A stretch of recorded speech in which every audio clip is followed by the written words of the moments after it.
когда я просыпаюсь, бывает так, что я сюда хочу прям бежать. Бывает такое, бывает довольно часто, потому что здесь атмосферно, здесь уютно, здесь я создаю какие-то новые идеи в своей голове, ставлю цели.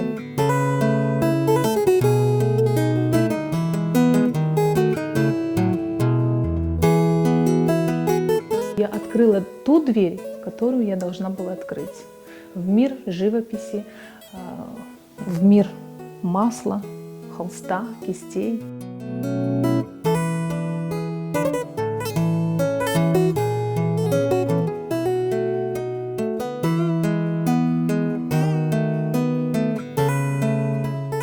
Мои работы — это, как вам сказать, мое самовыражение. Я изображаю отчасти себя, свое внутреннее состояние, может быть.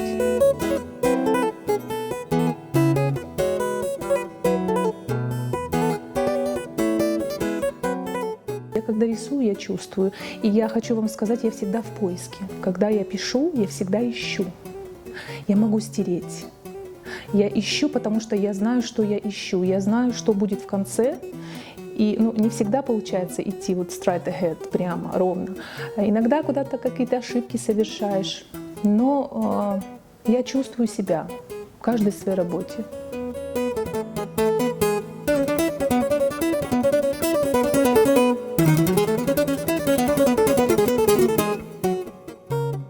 Он был всегда примером для меня. Я папина дочка, соглашусь. Не могу этого не признать.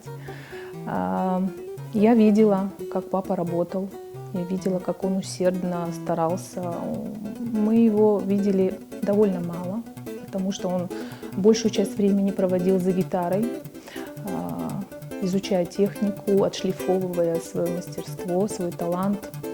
Наверное, вот все эти факторы. Вообще, то, кем я являюсь сегодня, это отражение моих родителей. На первом этаже папа у нас занимается творчеством, играет. Здесь я, как я уже называю, это дом культуры.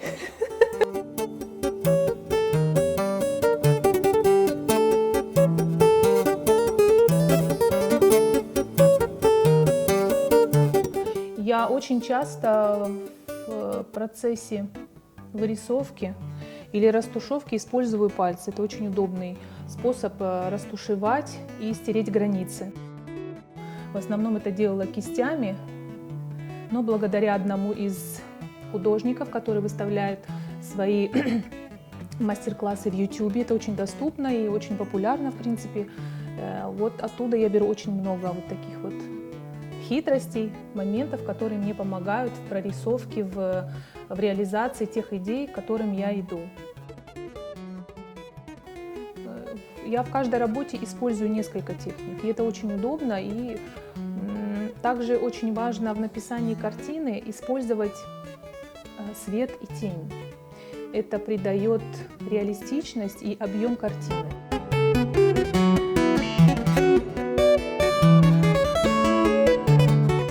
На первый взгляд, вот вроде бы все, я ее закончила, но я ее не закончила. Я на следующий день приду, через день приду, я увижу, что что-то я сделала не так, и я обязательно буду это исправлять. И это классно, когда ты можешь оттачивать свое мастерство, ведь этим самым ты как бы поднимаешь свой уровень.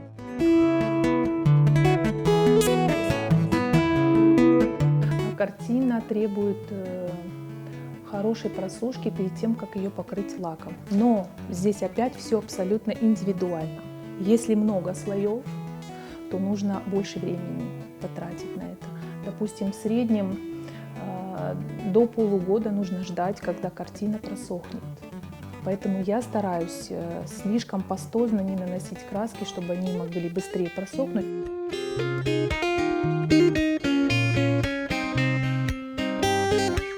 Я хочу достигнуть